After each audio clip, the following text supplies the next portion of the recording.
नमस्कार साथियों, स्वागत है आपका द ड्रीम पॉइंट के डिजिटल यूट्यूब चैनल पे। अपनी चर्चा चल रही थी पोषक तत्वों के बारे में। ठीक है, पोषक तत्वों में अपने सारा बेसिक हो गया था। इसके साथ साथ अपन ने नाइट्रोजन पोषक तत्व के बारे में चर्चा करी थी। तो नाइट्रोजन पोषक तत्व के बारे में अपन ने क्या क्या पढ़ा था उसके बारे में एक बार डिस्कस कर लेते हैं। ठीक है, नाइट्रोजन पहली बात, इसमें प्राथमिक पोषक तत्व है। इसका मुख्य कार्य क्या है? प्रोटीन और अमीनो अम्लों का निर्माण करना। अच्छा, मैंने बताया था प्रोटीन परसेंट निकालना हो, प्रोटीन परसेंट निकालना हो तो नाइट्रोजन परसेंट को 6.25 से गुणा करते हैं। ठीक है, ये मैंने बताया था। प्रोटीन परसेंट निकालना हो तो नाइट्रोजन परसेंट को 6.25 से गुणा करेंगे तो अपने क्या आ जाएगा? Protein percent. जैसे मान लो एक बात अपने यूं बोलते कि जैसे दाने हैं, दाने में नाइट्रोजन किस रूप में पाया जाता है? दानों में नाइट्रोजन किस रूप में पाया जाता है? दानों में नाइट्रोजन किस रूप में पाया जाता है? तो अपन यहाँ पे चर्चा कर रहे हैं कि प्रोटीन परसेंट निकालना हो तो नाइट्रोजन परसेंट को 6.25 से गुणा करना है। ठीक है, तो दानों में नाइट्रोजन किस रूप में पाया जाता है? तो किस रूप में पाया जाएगा? प्रोटीन के रूप में। अगर दानों में अपने सीधा सीधा मोस्ट इंपोर्टेंट है, ध्यान रखना, अगर यूं पूछ ले दानों में नाइट्रोजन किस रूप में पाया जाता है तो अपन को क्या बताना है कि किस रूप में पाया जाता है? प्रोटीन के रूप में। अच्छा, प्रोटीन परसेंट है, प्रोटीन में नाइट्रोजन परसेंट की बात करें कि प्रोटीन है, मान लो प्रोटीन का एक अणु है तो उसमें नाइट्रोजन परसेंट कितना पाया जा रहा है? तो कितना हो जाएगा? 16% नाइट्रोजन पाया जा रहा है। ठीक है, आगे अपन ने देखा था इसके बारे में कमी के लक्षण, नाइट्रोजन की कमी के लक्षण में अपन ने देखा था फसलों में स्टारवेशन रोग, फसलों में स्टारवेशन रोग नाइट्रोजन की कमी से हो रहा था।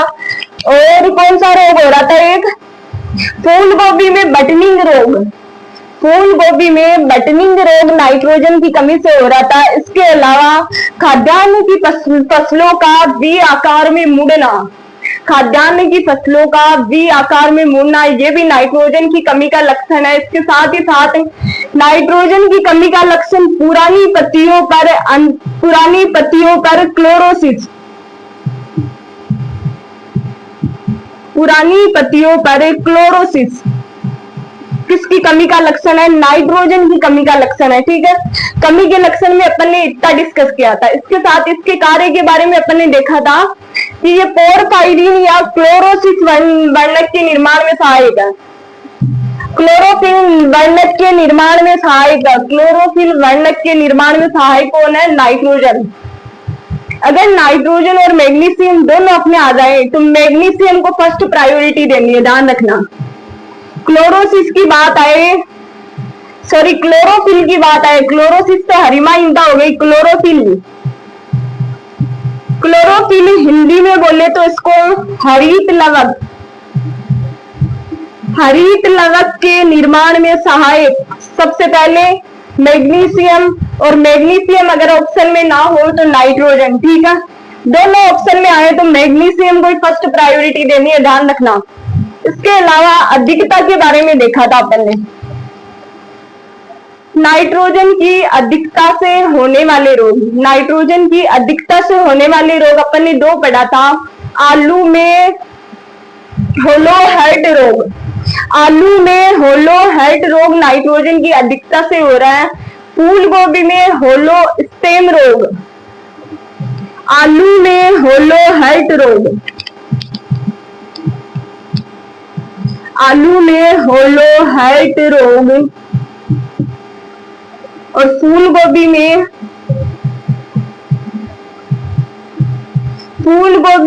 होलो स्टेम रोग। ये दोनों ही किससे हो रहा है? नाइट्रोजन की अधिकता से हो रहा है। ये लास्ट अपन ने डिस्कस किया था कि आलू में होलो हार्ट रोग और फूल गोभी में होलो स्टेम रोग दोनों ही नाइट्रोजन की अधिकता से हो रहा है। ठीक है, अब नाइट्रोजन की अधिकता, नाइट्रोजन के कार्य में अपन ने एक चीज डिस्कस की थी कि नाइट्रोजन का क्या कार्य है? पौधों की वृद्धि में सहायक है ये। पौधों की वृद्धि में सहायक कौन कौन है? नाइट्रोजन। अगर अपन बात करें नाइट्रोजन की, इसका कार्य अपन ने एक पढ़ा था, पौधों की वृद्धि में सहायक है, पौधों को हरा बनाए रखने में सहायक है। क्लोरोफिल का मतलब क्या हो रहा है? क्लोरोफिल हरित लवक, मतलब पौधों को हरा बना के रख रहा है, ठीक है। अब पौधों की वृद्धि में अपन ने बोला है कि नाइट्रोजन की अधिकता से पौधों की वृद्धि हो रही है, तो अपन अधिक नाइट्रोजन देंगे। जब पौधे को अधिक नाइट्रोजन, अपन ने अधिकता से होने वाले रोगों के बारे में पढ़ा था कि नाइट्रोजन की अधिकता रखते हैं अपन तो कौन कौन से रोग होते हैं, ठीक है।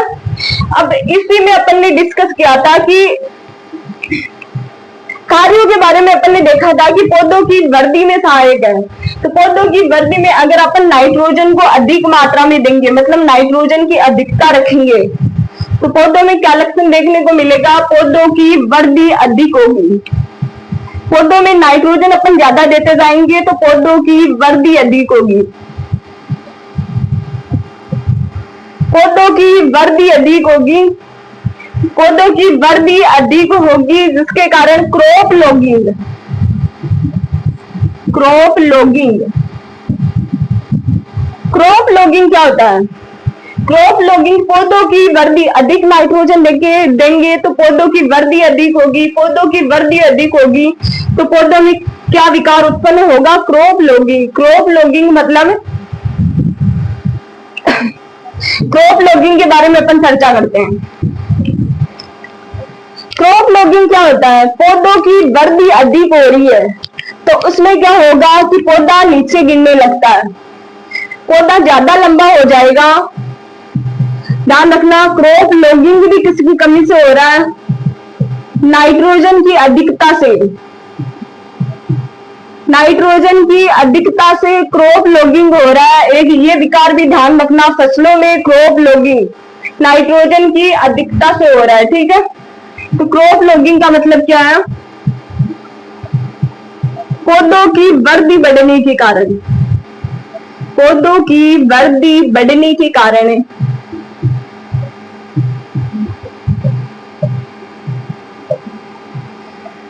फसलों का गिरना,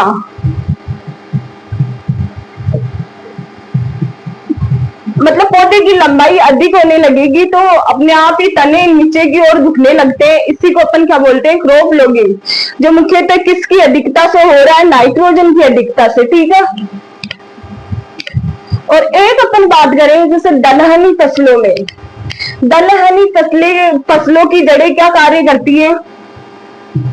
दलहनी फसलों की जड़ें नाइट्रोजन स्थिरीकरण का कार्य करती है। तो अधिक नाइट्रोजन अगर अपन देंगे तो दलहनी फसलों की जो जड़ें हैं या फिर दलहनी फसलों की वृद्धि अवरुद्ध होगी।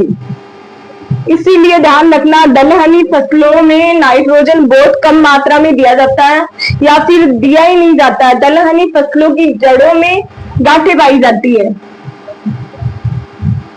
दलहनी फसलों की जो जड़ें होगी उनमें क्या पाई जाएगी? गांठें।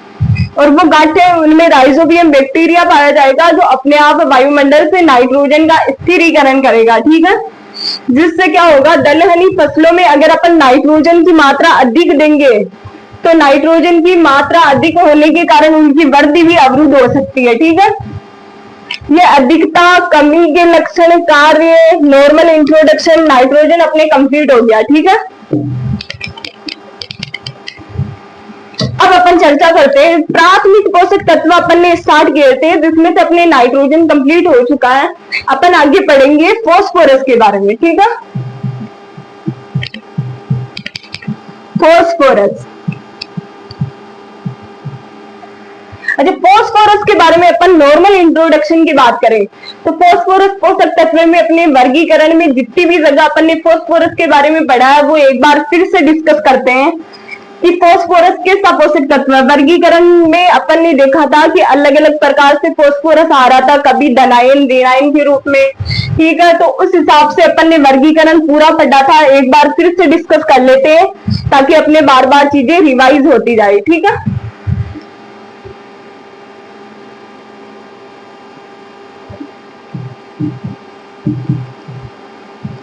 फास्फोरस के बारे में सामान्य परिचय की बात करते हैं अपन। नॉर्मल इंट्रोडक्शन फॉस्फोरस के बारे में पढ़ते हैं। तो फॉस्फोरस का प्राप्य रूप कौन सा है? अपन ने जब पोषक तत्व पढ़े थे तब अपन ने एक चीज देखी थी कि फॉस्फोरस ऋणायन पोषक तत्व है, ठीक है। नाइट्रोजन में अपन ने क्या देखा था कि नाइट्रोजन धनायन और ऋणायन दोनों रूप में फोटो को प्राप्त हो रहा है, लेकिन जो फॉस्फोरस है उसका प्राप्य रूप क्या? H2PO4-। अम्लीय मृदाओं में अधिक मात्रा में मिलेगा, ध्यान रखना। ये अम्लीय मृदाओं में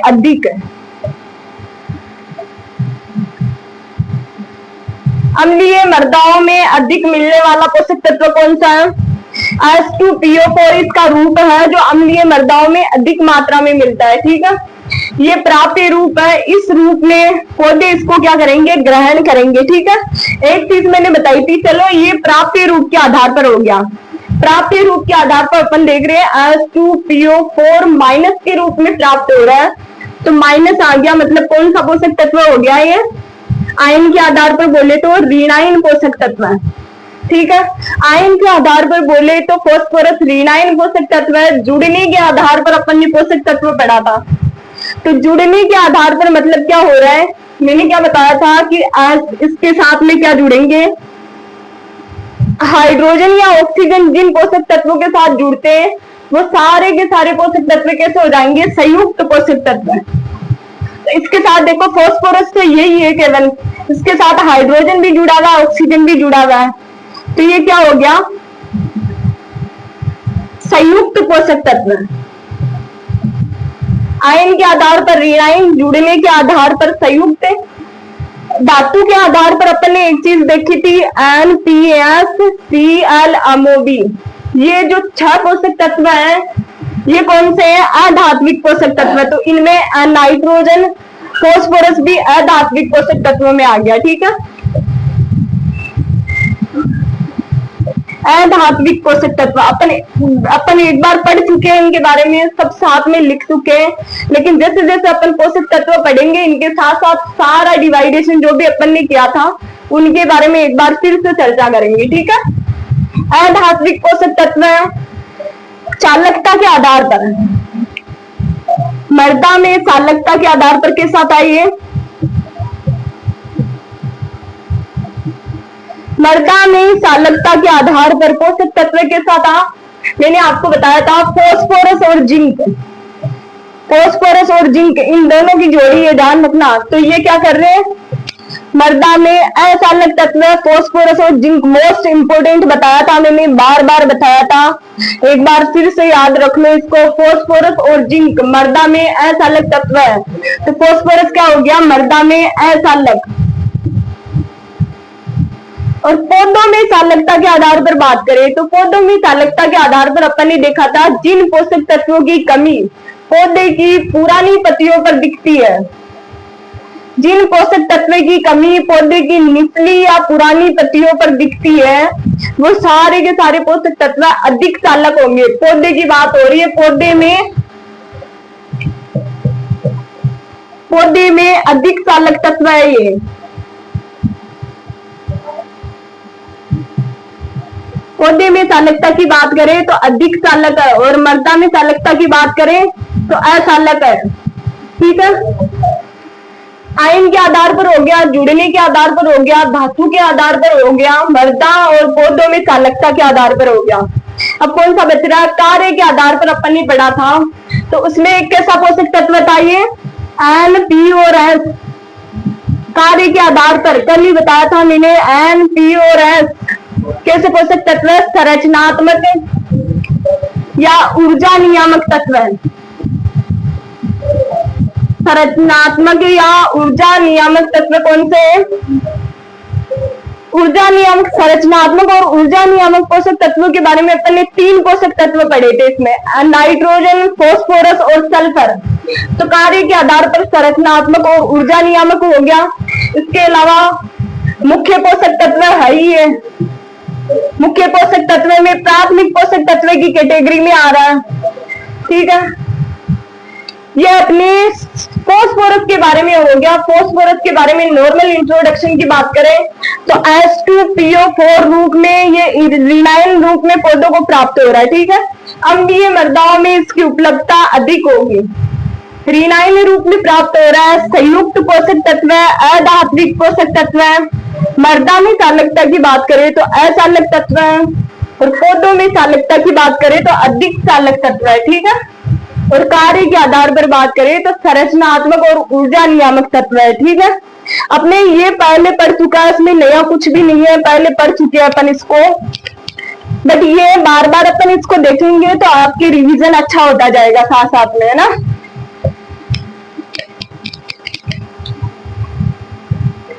अब प्राप्य रूप की बात करें, प्राप्य रूप अपन ने पढ़ लिया था H2PO4-। इसके अलावा कौन सा बच रहा, मृदा में स्रोत, मृदा में फॉस्फोरस की स्रोत है। तो स्रोत क्या है इसका, एपेटाइट खनिज। मैंने आपको बताया था कि मृदा में स्रोत की बात करें तो एपेटाइट खनिजों का जो समूह होगा उससे पौधा किस पोषक तत्वों को प्राप्त करेगा, फॉस्फोरस को, ठीक है। तो मृदा में स्रोत ये हो गया प्राप्य रूप, प्राप्य रूप H2PO4-। अच्छा, एक सूचक पौधा और पढ़ा था अपन ने, सूचक पौधा। सूचक पौधा कौन सा था फॉस्फोरस का, सरसों। और इसमें अम्लीय मृदाओं के बारे में मैंने चर्चा की थी कि H2PO4 अम्लीय माध्यम में पौधों को अधिक अवेलेबल होगा। तो इसमें एक चीज ध्यान रखनी है, इसकी पीएच भी लिख लो, 7.2 से 7.4 लगभग। अम्लीय मृदाओं में मान लो या फिर पीएच के रूप में आ जाए, वैसे 7 से अधिक हो तो सारी में आएगा, लेकिन आपको जब पीएच के बारे में पूछ ले H2PO4 अवेलेबल होगा तो वो कौन सा पोषक तत्व कौन से किस माध्यम में प्राप्त होगा, अम्लीय माध्यम में। और इसकी पीएच पूछे तो 6.7 से 6.8 पीएच पर मिलेगा, सॉरी, ठीक है, 6.7 से 6.8 पीएच पर मिलेगा H2PO4- रूप। इसके अलावा इसके प्राप्य रूप की बात करें तो इसके अलग अलग दूसरे प्राप्य रूप और होते हैं, HPO4-2, PO4-3, ये 2 रूप और होते हैं, लेकिन ये जो रूप है ये अधिक अवेलेबल होता है पौधों को, ठीक है। ये भी प्राप्त होता है, लेकिन ये अम्लीय माध्यम में प्राप्त हो रहा है, ये उदासीन माध्यम में प्राप्त हो रहा है, और ये क्षारीय माध्यम में। जब पौधा फॉस्फोरस को अम्लीय माध्यम में प्राप्त करेगा तब ये रूप अवेलेबल होगा, ठीक है। अगर उदासीन मृदा से पौधा फॉस्फोरस को प्राप्त कर रहा है तो HPO4-2 के रूप में अवेलेबल होगा। इसके साथ क्षारीय मृदाओं की बात करें तो क्षारीय मृदाओं में PO4-3 के रूप में प्राप्त करेगा, ठीक है। ये हो गया अपने फॉस्फोरस के बारे में नॉर्मल इंट्रोडक्शन हो चुका है। अपने फॉस्फोरस के कार्यों की चर्चा करते हैं अपन। फॉस्फोरस के कार्य,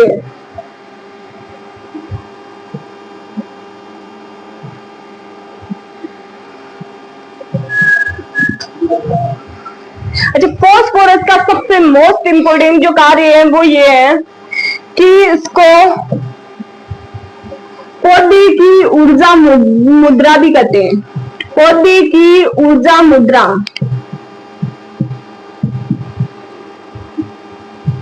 पौधे की ऊर्जा मुद्रा, फॉस्फोरस जो पोषक तत्व है उसका अन्य नाम ले लो या कार्य में शामिल कर लो, इसको एक ही बात है। पौधे की ऊर्जा मुद्रा मतलब एनर्जी करेंसी। तो इससे ऊर्जा, पौधे की ऊर्जा मुद्रा क्यों बोल रहे हैं इसको, फॉस्फोरस को, क्योंकि ये क्या करेगा, एटीपी और एडीपी निर्माण में सहायक है। एटीपी मतलब ऊर्जा, एटीपी और एडीपी निर्माण में सहायक है, इसलिए इसको क्या बोल रहे हैं, ऊर्जा मुद्रा भी बोल रहे हैं, ठीक है। इसके साथ साथ पौधे की जीवन कुंजी, पौधे की जीवन कुंजी, पौधे की जीवन कुंजी किसको बोल रहे हैं, फॉस्फोरस पोषक तत्वों को मोस्ट इंपोर्टेंट कार्य में बात आ जाए या फिर अन्य नाम में बात आ जाए, ध्यान रखना। पौधे की ऊर्जा मुद्रा बोले तो फॉस्फोरस, पौधे की जीवन कुंजी बोले तो भी फॉस्फोरस। जीवन कुंजी क्यों बोलते हैं, क्योंकि ये आरएनए और डीएनए निर्माण में सहायक है, आरएनए और डीएनए निर्माण में सहायक है, ध्यान रखना।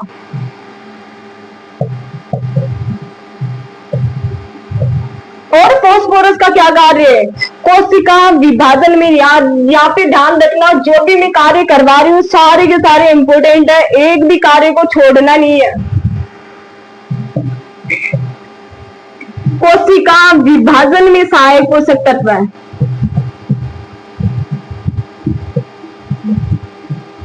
कोशिका विभाजन में सहायक। अब देखो कोशिका विभाजन में सहायक, एक तो फॉस्फोरस का कार्य है, इसके साथ ही कैल्शियम, कैल्शियम दीर्घीकरण और कोशिका विभाजन में सहायक है, दीर्घीकरण और कोशिका विभाजन में सहायक,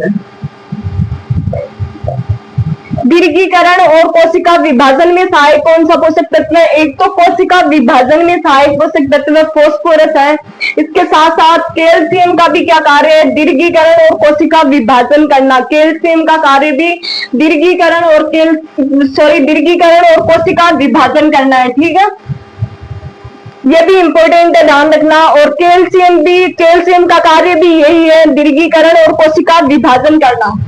इसके बाद चौथा कार्य बोले तो पौधे में जड़ों के विकास में सहायक है, जड़ों के विकास में सहायक।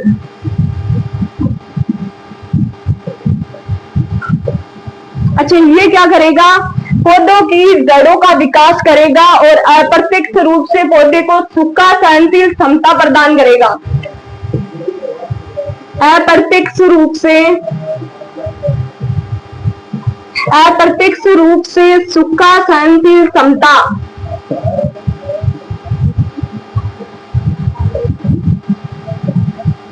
अप्रत्यक्ष रूप से सूखा सहनशील क्षमता कौन सा पोषक तत्व दे रहा है, फॉस्फोरस पोषक तत्व। ध्यान रखना यहाँ पे अप्रत्यक्ष रूप से, अप्रत्यक्ष आया है, अप्रत्यक्ष को गौर करना, अप्रत्यक्ष रूप से पौधों को सूखा सहनशील क्षमता उत्पन्न कराता है, तो वो कौन सा पोषक तत्व है, फॉस्फोरस। और पौधे की जड़ों के विकास में सहायक है, मतलब ये फॉस्फोरस पोषक तत्व क्या करेगा, पौधे की जड़ों की वृद्धि करेगा, जड़ों की वृद्धि करने से क्या होगी, जड़ें अधिक गहराई में जाएगी और अधिक गहराई से पानी का अवशोषण करेगी, जिससे अप्रत्यक्ष रूप से लंबे समय तक ये सूखा सहनशील क्षमता उत्पन्न करने की क्षमता देता है, ठीक है, सूखा सहनशील क्षमता उत्पन्न करता है, ठीक है। यहाँ पे देखो अपन ने पढ़ा है अप्रत्यक्ष रूप से सूखा सहनशील क्षमता, इसके बारे में और डिस्कस करते हैं। प्रत्यक्ष, अच्छा यहाँ पे अप्रत्यक्ष रूप से बात आई है, अपन बात करें प्रत्यक्ष रूप से सूखा सहनशील क्षमता, प्रत्यक्ष रूप से सूखा सहनशील क्षमता।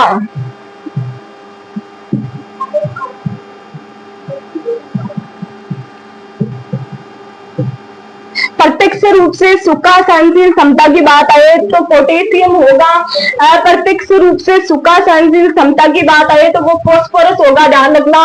फॉस्फोरस यहाँ पे पढ़ रहे हैं, फॉस्फोरस को पौधे की ऊर्जा मुद्रा बोलते हैं, पौधे की जीवन कुंजी बोलते हैं, अप्रत्यक्ष रूप से सूखा सहनशील क्षमता उत्पन्न कराता है और जड़ों की वृद्धि में सहायक है, कोशिका विभाजन में सहायक है। ये किसके कार्य हो गए, फॉस्फोरस के, ठीक है। अप्रत्यक्ष रूप से सूखा सहनशील क्षमता, एक प्रत्यक्ष रूप से बात आए तो प्रत्यक्ष रूप से कौन सा हो जाएगा, पोटास। पोटास के बारे में जब आगे पढ़ेंगे तो और चर्चा कर लेंगे इसके बारे में। अब फॉस्फोरस के अपने कार्यों की चर्चा हो गई है, इसके बाद में अपन करते हैं कमी के लक्षण। कमी के लक्षण, अच्छा, फास्फोरस की कमी के लक्षण, मैंने आपको जब पोषक तत्व की कमी के लक्षण के आधार पर उनका डिवाइडेशन किया था तब ये चीज बताई थी कि फास्फोरस को अलग से निकाल के बताया था कि फास्फोरस ऐसा पोषक तत्व है जिसमें क्या होंगे, जिसकी कमी के कारण पौधे में बैंगनी रंग के धब्बे होंगे। ध्यान रखना, बैंगनी रंग के धब्बे, बैंगनी रंग के धब्बे, बैंगनी रंग के धब्बे पौधे की पत्तियों पर दिखाई देते हैं। तो वो कौन से पोषक तत्व की कमी हो गई? फास्फोरस पोषक तत्व की। अच्छा, बैंगनी रंग के धब्बे, अपन ने एक चीज पढ़ी थी कि बैंगन में बैंगनी रंग का कारण क्या है? एंथोसाइनिन। बैंगन में बैंगनी रंग का कारण क्या है? एंथोसाइनिन। तो यहाँ पे देखो, पौधे की पत्तियों पर अगर बैंगनी रंग के धब्बे बन रहे तो मतलब एंथोसाइनिन वर्णक जो है वो एक्टिव हो रहा है।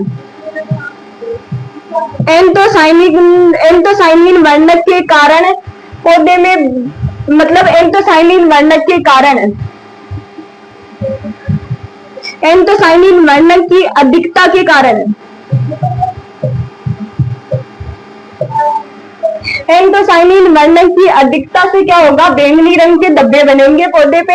एंथोसाइनिन किसके लिए सहायक है? बैंगनी रंग के लिए सहायक है। तो फास्फोरस की जब कमी होगी पौधे में तब एंथोसाइनिन वर्णक एक्टिव होगा और एंथोसाइनिन वर्णक एक्टिव होकर बैंगनी रंग के धब्बे उत्पन्न करता है। तो ये किसकी कमी के लक्षण हो गए? फास्फोरस के। ठीक है, कमी के लक्षण में अपन ने एक चीज ये देख ली। इसके बाद एंथोसाइनिन, बस इतना ही ध्यान रखना है, कमी के लक्षण में बैंगनी रंग के धब्बे एंथोसाइनिन वर्णक की अधिकता से। अब कमी के लक्षण की बात हो गई, अपने कमी से होने वाले रोगों के बारे में चर्चा करते हैं। कमी से होने वाले रोग,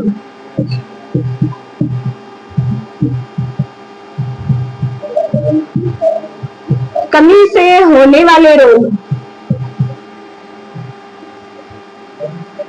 जब फास्फोरस की कमी से पौधे में होने वाला रोग, रोग की बात करें या फिर लक्षण ही मान लो एक प्रकार का, पर ये है कि रोग में लिख लो आप, बेस्ट रहेगा आपके लिए। सिकेल लीफ रोग, सिकेल लीफ रोग, सिकेल लीफ रोग किसकी कमी से हो रहा है?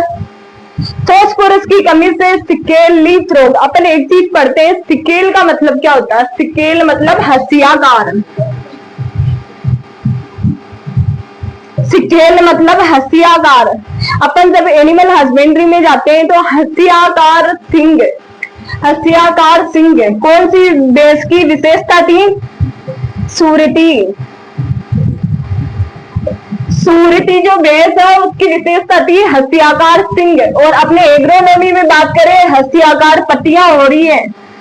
सिकेल लीफ रोग मतलब हंसियाकार पत्तियां हो रही है, तो उसका कारण क्या है? फास्फोरस की कमी। ध्यान रखना, फास्फोरस की कमी से होने वाला रोग है सिकेल लीफ रोग, मतलब हंसियाकार पत्तियां हो जाएगी फास्फोरस की कमी के कारण। ठीक है, कमी के बारे में चर्चा हो गई। सिकेल लीफ रोग, ध्यान रखना, फास्फोरस की कमी के कारण सिकेल लीफ रोग। इसके बाद अपन अधिकता की बात करें, अधिकता की बात करें तो अधिकता में एक चीज देखी होगी आपने। अच्छा, अधिकता में अपन चर्चा करते हैं कि फास्फोरस की अधिकता से, अगर मृदा में फास्फोरस की अधिकता हो रही है तो जिंक, फेरस और मैंगनीज, सॉरी जिंक, फेरस और कॉपर, हाँ जिंक, फेरस और कॉपर, इन पोषक तत्व की अगर फास्फोरस की मात्रा अधिक हो रही है तो जिंक, फेरस, कॉपर पोषक तत्व की कमी अपने आप हो जाएगी। इस चीज का ध्यान रखना। अधिकता में अपन फास्फोरस की अधिकता में एक ही चीज का डिस्कशन करेंगे, वो ये है, फास्फोरस अधिक मात्रा में अवेलेबल हो रहा है तो जिंक, फेरस और कॉपर की मात्रा अपने आप डाउन हो जाएगी। फास्फोरस मृदा में अधिक मात्रा में अवेलेबल हो रहा है तो जो जिंक, फेरस, कॉपर पोषक तत्व वो अपने आप कम हो जाएंगे। इस कारण पोषक तत्वों को क्या बोलेंगे? फास्फोरस को क्या बोलेंगे? एंटागोनिस्टिक पदार्थ। एंटागोनिस्टिक पदार्थ पोषक तत्व भी बोलते हैं, पदार्थ नहीं, सॉरी, पोषक तत्व। एंटागोनिस्टिक पोषक तत्व भी बोलते हैं फास्फोरस को, क्योंकि फास्फोरस की मात्रा जब अधिक हो रही है तो मृदा में जिंक, फेरस और कॉपर की कमी अपने आप कम हो रही है, तो इस पोषक तत्व को अपन क्या बोलेंगे? एंटागोनिस्टिक पोषक तत्व भी बोल रहे हैं। ठीक है, अपन बात करें फास्फोरस और मोलिब्डेनम, इनमें कार्यों के अंदर ही एक चीज और लिखो, कार्य अपन पढ़ रहे हैं तो फास्फोरस और जो मोलिब्डेनम है, ये फास्फोरस और मोलिब्डेनम कार्य के बारे में चर्चा हो रही है। यहाँ पे कार्य अपने दो कार्य छूट गए इसके। अधिकता से फास्फोरस की अधिकता से फास्फोरस की जब अधिकता होगी, जिंक, फेरस और कॉपर पोषक तत्वों की अपने आप कमी हो जाएगी, इस कारण इसको एंटागोनिस्टिक पदार्थ भी बोलते हैं। अब कार्य की बात करें, फास्फोरस में अपने कार्य अपन ने पढ़ लिए थे, लेकिन दो कार्य अपने बच रहे हैं, वो ये है फास्फोरस और जो मोलिब्डेनम पोषक तत्व है, ये हरी खाद की फसलों के लिए बहुत आवश्यक है। हरी खाद वाली फसलों के लिए अति आवश्यक फास्फोरस और मोलिब्डेनम।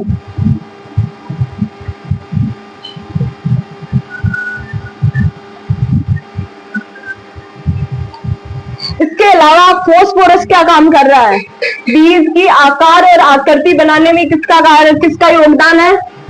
फास्फोरस का। बीज का आकार और आकृति, आकार व आकृति में कौन सा पोषक तत्व सहायक है?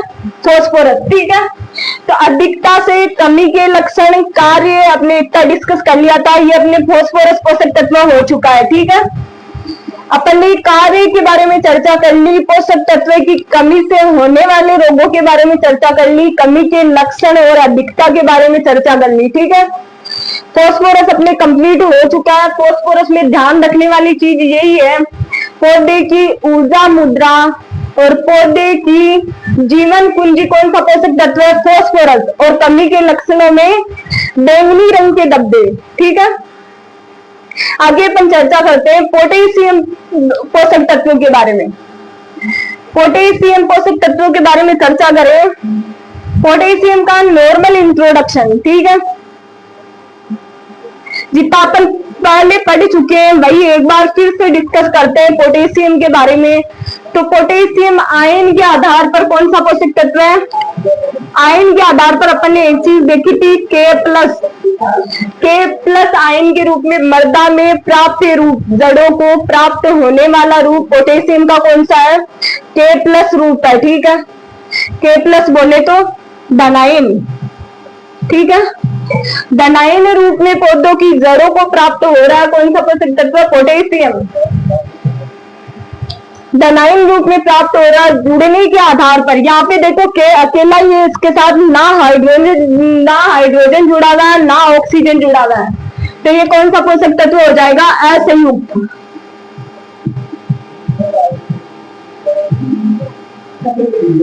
ना हाइड्रोजन पोषक तत्व जुड़ा हुआ है ना ऑक्सीजन, तो ये कौन सा हो जाएगा? असंयुक्त। अच्छा, धातु के आधार पर NPSCl ये सारे के सारे अधात्विक है, इसके अलावा धात्विक पोषक तत्व है ये।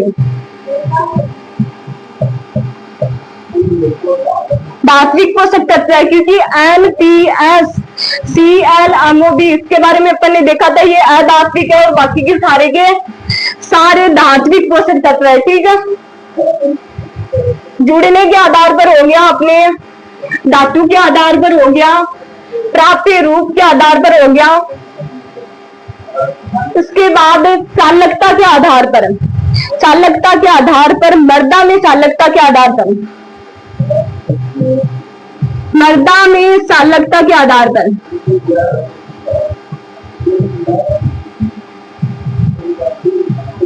मृदा में चालकता के आधार पर पोटास के साथ वो पोषक तत्व है।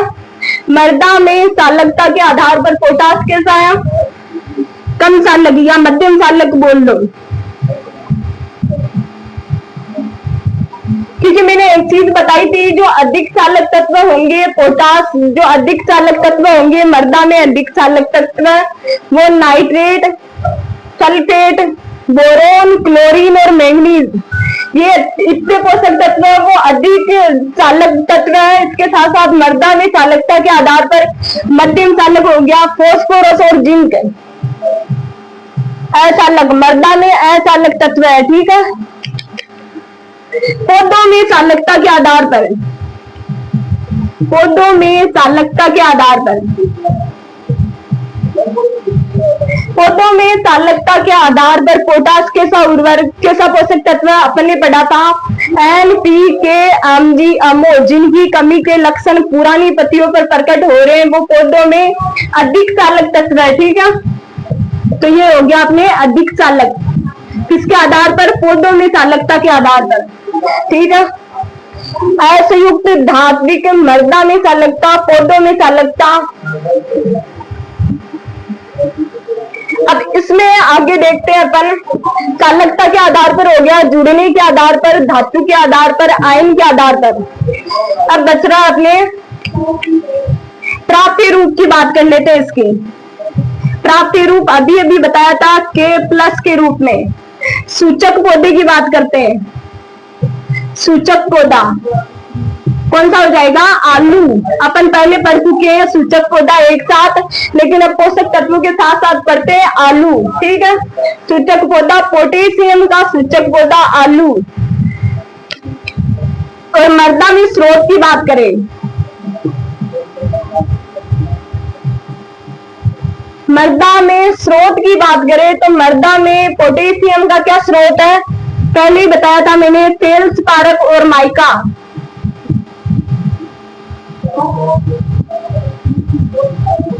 फेल्सपारक और माइका मृदा में स्रोत है और सूचक पौधा आलू है। प्राप्य रूप K+ आयन के रूप में प्राप्त हो रहा है, ठीक है। ये नॉर्मल इंट्रोडक्शन हो गया पोटास के बारे में। एक अपन ने देखो फास्फोरस पढ़ा था, उसमें एक चीज और लिखना, फास्फोरस अपन ने पढ़ा था, उसमें एक चीज और लिखना। नाइट्रोजन के बारे में अपन ने बोला था कि नाइट्रोजन, अगर दानों से अपन को नाइट्रोजन प्राप्त हो रहा है तो वो दानों में नाइट्रोजन किस रूप में पाई जा रही है, प्रोटीन के रूप में। दानों में नाइट्रोजन प्रोटीन के रूप में अवेलेबल है। और यही अपन को बोल दे कि फास्फोरस, दानों में फास्फोरस किस रूप में अवेलेबल है, तो वो कौन सा रूप होगा, फार्टीन रूप में। दानों में नाइट्रोजन प्रोटीन के रूप में अवेलेबल है, दानों में फास्फोरस फार्टीन के रूप में अवेलेबल है। और कैल्शियम के बारे में भी यही लिख लो, कैल्शियम फाइटेट के रूप में, कैल्शियम फाइटेट के रूप में कैल्शियम दानों में अवेलेबल है और दानों में फास्फोरस फार्टीन के रूप में, नाइट्रोजन प्रोटीन के रूप में। ये आप अलग से नोट लग। तो अपन चर्चा करते हैं पोटेशियम के कार्यों के बारे में, ठीक है। पोटेशियम के कार्य, पोटेशियम का नॉर्मल इंट्रोडक्शन हो चुका है, अपने पोटेशियम के कार्यों के बारे में चर्चा करते हैं। तो पोटेशियम का जो सबसे मोस्ट इंपोर्टेंट जो काम है, या फिर इसका अन्य नाम ले लो, वो है पोटेशियम को ट्रैफिक पुलिसमैन भी बोला जाता है। ट्रैफिक पुलिसमैन बोल दो, या फिर ट्रैफिक पोषक तत्व है। ट्रैफिक पुलिसमैन या ट्रैफिक पोषक तत्व इसका अन्य नाम है, ध्यान रखना। अच्छा, इसको क्यों बोला जाता है ट्रैफिक पुलिसमैन, क्योंकि ये पौधों के रंध्रों की गति को नियंत्रित करते हैं। पौधे के रंध्रों को खुलने व बंद करने में सहायक है। पौधे के रंध्रों के खुलने व बंद होने में सहायक तत्व है। बंद होने में सहायक तत्व ध्यान रखना कौन सा है, ट्रैफिक पुलिसमैन भी बोला जाता है, ट्रैफिक पोषक तत्व भी बोला जाता है। कारण क्या है, क्योंकि ये पौधे में रंध्रों की गति को नियंत्रित करते हैं। जैसे सूखे की अवस्था होगी, सूखे की अवस्था के समय ये पौधे के जो रंध्र होंगे उन रंध्रों को बंद करने का काम करता है, ठीक है। इस कारण इसको क्या बोलते हैं, ट्रैफिक पुलिसमैन भी बोलते हैं, है ना। अच्छा, अपन बोल रहे हैं कि सूखे के समय ये क्या कर रहा है, पौधों के रंध्रों को बंद करने में सहायक है। तो ये सूखे के समय काम आ रहा है, ध्यान रखना। तो सूखे के समय अपन जब फास्फोरस पढ़ रहे थे, फास्फोरस में पढ़ा था अप्रत्यक्ष रूप से सूखा सहनशील क्षमता उत्पन्न करता है फास्फोरस, और प्रत्यक्ष रूप से सूखा सहनशील क्षमता उत्पन्न कर रहा है वो कौन सा है, प्रत्यक्ष रूप से सूखा सहनशील क्षमता, सूखा सहनशील क्षमता कौन सा पोषक तत्व है, ये किस पोषक तत्व का काम है, पोटेशियम का कार्य है प्रत्यक्ष रूप से सूखा सहनशील क्षमता। अप्रत्यक्ष रूप से बात है तो फास्फोरस होगा, ध्यान रखना। प्रत्यक्ष रूप से सूखा सहनशील क्षमता की बात हो गई। इसके साथ ये क्या करेगा, सूखे के समय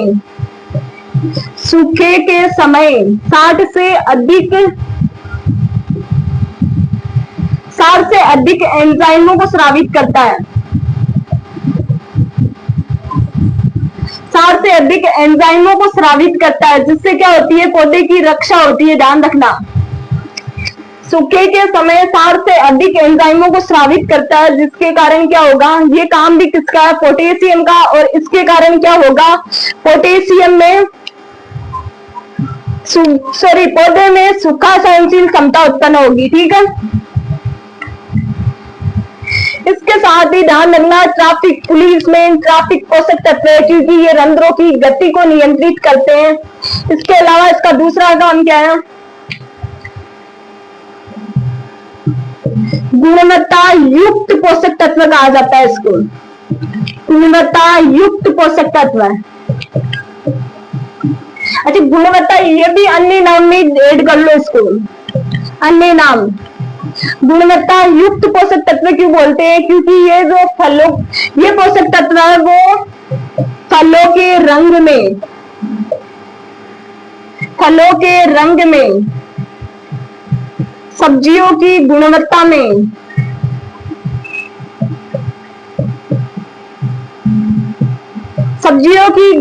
में, और रेशे वाली फसलों में रेशे को बढ़ाने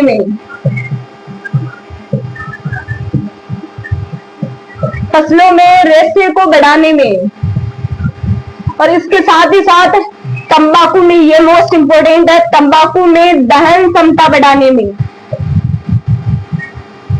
तंबाकू में दहन क्षमता बढ़ाने के लिए कौन सा पोषक तत्व, ये इंपोर्टेंट है। तो में तंबाकू में दहन क्षमता बढ़ाने के लिए कौन सा पोषक तत्व सहायक है, पोटेशियम। ध्यान रखना, पोटेशियम का मोस्ट इंपोर्टेंट काम जो अलग से पूछा जा सकता है, तंबाकू में दहन क्षमता बढ़ाने के लिए सहायक पोषक तत्व कौन सा होगा, पोटेशियम। इसको गुणवत्ता युक्त पोषक तत्व बोलते हैं, क्योंकि ये फलों में रंग को बनाए रखता है, सब्जियों में गुणवत्ता को बढ़ाता है, रेशे वाली फसलों में रेशे को बढ़ाता है, और इसके साथ तंबाकू में दहन क्षमता को बढ़ा रहा है, ठीक है। इसलिए इसको क्या बोलते हैं, गुणवत्ता युक्त पोषक तत्व। कार्य के बारे में चर्चा चल रही है, ध्यान रखना। गुणवत्ता युक्त पोषक तत्व ट्रैफिक पुलिसमैन। इसके अलावा इसको क्या बोलते हैं, आरामदायक खपत के लिए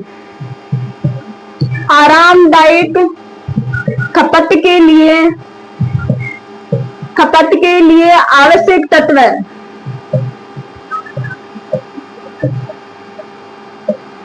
आरामदायक खपत के लिए मतलब लग्जरी कंजप्शन के लिए उत्तरदायी है।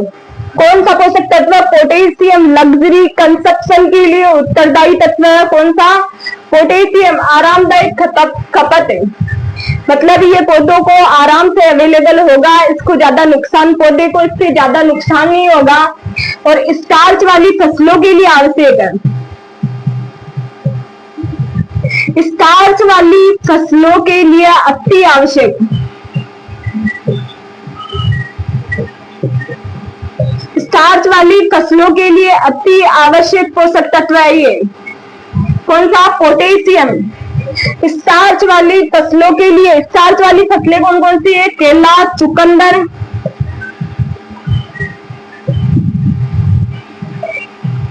केला, चुकंदर और आलू स्टार्च वाली फसलें। स्टार्च वाली फसलों के लिए अति आवश्यक पोषक तत्व कौन सा है? पोटेशियम। प्रत्यक्ष रूप से सूखा सहनशील क्षमता। पोटेशियम पौधे में रोग प्रतिरोधक क्षमता। अच्छा, रोग प्रतिरोधक क्षमता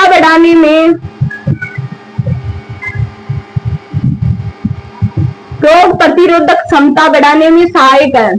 अच्छा, रोग प्रतिरोधक क्षमता बढ़ाने में पोटेशियम पोषक तत्व सहायक है। तो रोग व कीटों का प्रकोप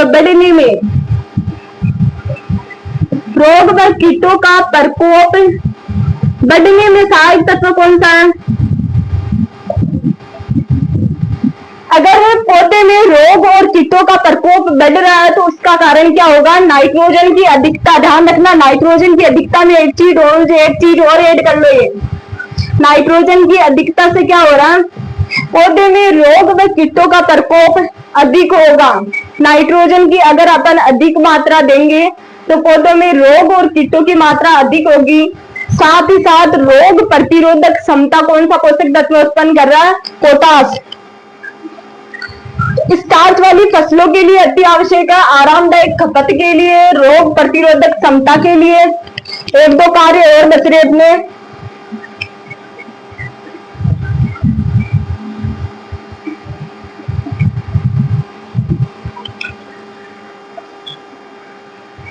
अच्छा, एक कार्य बच रहा, कार्बोहाइड्रेट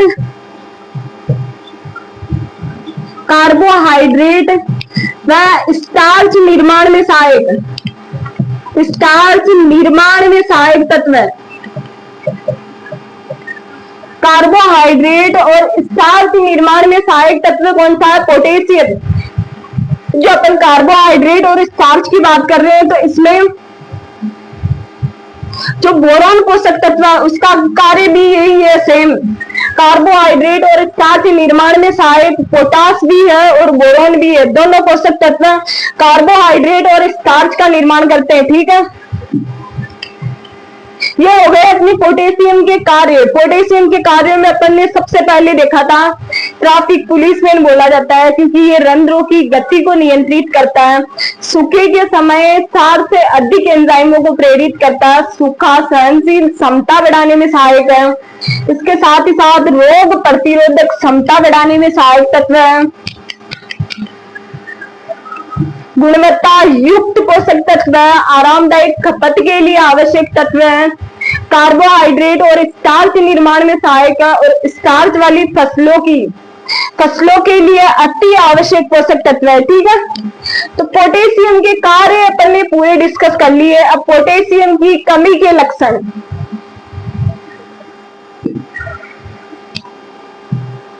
पोटेशियम की कमी के लक्षण। अच्छा, पोटेशियम की कमी के लक्षण जब अपन पुरानी पत्तियों पर पढ़ रहे थे, पुरानी पत्तियों पर कौन कौन से पोषक तत्व एन, पी, के, एमजी और एमओ, तो उसमें जो पोटेशियम पोषक तत्व है उसके बारे में अपन ने क्या पढ़ा था कि मर्त धब्बे बनते हैं। पौधे की पत्तियों पर अगर मर्त धब्बे बन रहे हैं तो उसके लिए आवश्यक तत्व कौन सा है? पोटेशियम और मोलिब्डेनम। पुरानी पत्तियों पर मर्त धब्बे बनना,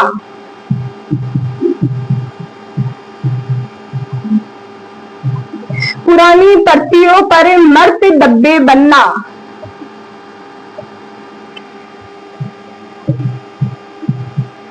पोटेशियम की कमी के लक्षणों में बात करें तो पुरानी पत्तियों पर मर्त धब्बों का बनना पोटेशियम की कमी को दर्शा रहा है, ध्यान रखना। इसके अलावा पोटेशियम की कमी के कारण क्या हो रहा है? पौधे की उपज घट जाती है। पौधे की उपज कम हो जाएगी। पोटेशियम की कमी के पुरानी पत्तियों पर मर्त धब्बे बन रहे हैं, एक तो ये लक्षण आपको प्रदर्शित होगा। दूसरा लक्ष्य क्या होगा कि पौधे की उपज अपने आप कम हो जाएगी, जिससे अपन को क्या पता लगाना है कि पौधे में किसकी कमी हो रही है? पोटाश की कमी। अगर पौधे की उपज डाउन हो रही है तो मतलब पोटाश की कमी हो रही है, और पोटाश की कमी के कारण पौधा स्पष्ट रूप से कमी के लक्षण नहीं दे पाता। एक चीज का ये भी ध्यान रखना, पोटास की कमी के कारण पौधा स्पष्ट रूप से कमी को प्रदर्शित नहीं कर पा रहा है, इस कारण इसको क्या बोल रहे हैं, छिपी हुई भूख भी बोलते हैं, छिपी हुई भूख। आपको सीधा सीधा बोल रहे हैं कि छिपी हुई भूख कौन से पोषक तत्व की कमी को दर्शा रहा है, तो कौन सा पोषक तत्व है, पोटास, क्योंकि पोटास की कमी का लक्षण स्पष्ट रूप से पौधे में प्रकट नहीं हो रहा, केवल पौधे की उपज डाउन हो जाएगी, उससे अपन को पता लगाना है कि पौधे में किसकी कमी हो रही है, पोटास की कमी, इस कारण इसको क्या बोल रहे हैं, छिपी हुई भूख भी बोलते हैं, ध्यान रखना। तो पोटास की कमी के कारण छिपी हुई भूख, पुरानी पत्तियों पर मस्त धब्बे बनना और पौधे की उपज डाउन होना। ठीक है, ये हो गए पोटास की कमी के लक्षण। ठीक है, पोटास अपने कंप्लीट हो चुका है। इसके बाद अच्छा, पोटास में एक चीज नोट लगा के और लिखना आप, पोटास की कमी के लक्षण भी हो चुके हैं, पोटास में एक चीज नोट लगा के लिखना,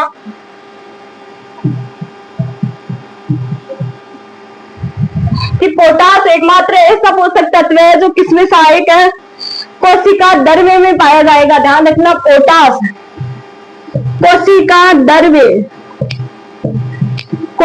द्रव्य में पाया जाने वाला तत्व, कोशिका द्रव्य में पाया जाने वाला तत्व। कोशिका द्रव्य बोले तो साइटोप्लाज्मा, साइटोप्लाज्म में पाया जाने वाला पोषक तत्व कौन सा है, पोटास। मोस्ट इम्पोर्टेंट नोट लगा के लिख लेना, इसके अलावा इसके कार्य भी बहुत इंपॉर्टेंट है।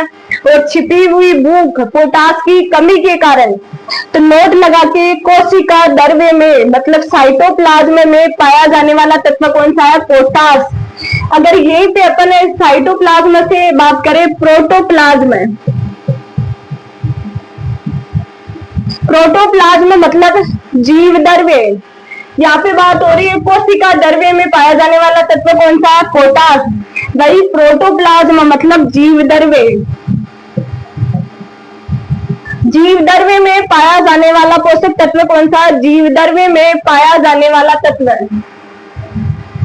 जीव द्रव्य में पाया जाने वाला तत्व कौन सा है, कैल्शियम। ध्यान रखना, जीव द्रव्य में पाया जाने वाला, जीव द्रव्य नहीं आएगा आपके, प्रोटोप्लाज्म और साइटोप्लाज्म आएगा, इसका ध्यान रखना। साइटोप्लाज्म में पोटेशियम और प्रोटोप्लाज्म में कौन सा हो जाएगा, कैल्शियम।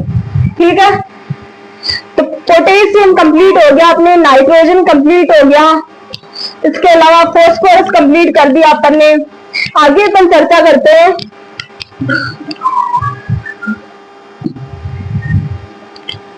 मतलब अपने एनपीके प्राथमिक पोषक तत्व हो चुके हैं। प्राथमिक पोषक तत्व में एक एक के बारे में अपन ने विस्तार से पढ़ा है। कमी के लक्षण, नॉर्मल इंट्रोडक्शन, कार्य, कमी के लक्षण, अधिकता से होने वाले रोग, अधिकता के लक्षण। आगे भी यही अपन दूसरा वीडियो बनाएंगे, दूसरा वीडियो अवेलेबल करवाएंगे आपके लिए, जिसमें ऐसे आगे के जितने भी पोषक तत्व बच रहे हैं हर एक के बारे में आपको पूरी जानकारी दी जाएगी। बस आप ज्यादा से ज्यादा चैनल को लाइक करिए, सब्सक्राइब करिए एंड शेयर करिए। जो भी आपके दिक्कत रहती है, कोई भी कंफ्यूजन रहता है, आप कमेंट बॉक्स में ऐड कर दे इसको, आपकी इस प्रॉब्लम का सॉल्यूशन भी होगा। बस आप चैनल को लाइक करते जाइए, सब्सक्राइब करते जाइए। ठीक है, धन्यवाद, गुड नाइट।